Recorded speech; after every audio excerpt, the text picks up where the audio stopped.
কাজ শেষ হলো জানতে চেয়েছিলাম গলা খাঁকড়ে দিয়ে, কিন্তু কোনো জবাব নেই। দৃষ্টি বিনিময় করেছিলাম আমি আর জীব। বিদঘুটে আয়নাগুলো দেখছিলাম বাপ বেটায় মিলে।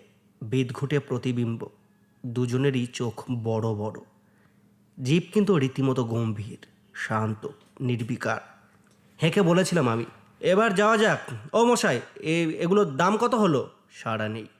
গলা চড়িয়েছিলাম, দয়া করে ক্যাশ মোমোটা এবার দিন। তাচ্ছিল্যের নাসিকা ধ্বনি যেন শুনতে পেলাম কাগজের ডাঁয়ের আড়ালে। জীবকে বলেছিলাম, চল তো দেখি, কাউন্টারের ওদিকে নিশ্চয়ই লুকিয়ে আছে, মজা করছে হয়তো আমাদের সাথে। বাঘটা কিন্তু সমানে মাথা দুলিয়ে যাচ্ছিল এত কাণ্ডের মধ্যে থেকেও। তার পাশ দিয়ে গেলাম কাউন্টারের ভেতরে। কি দেখলাম জানেন? কাউকে না। মেঝের ওপর কেবল পড়ে রয়েছে আমার টুপিটা।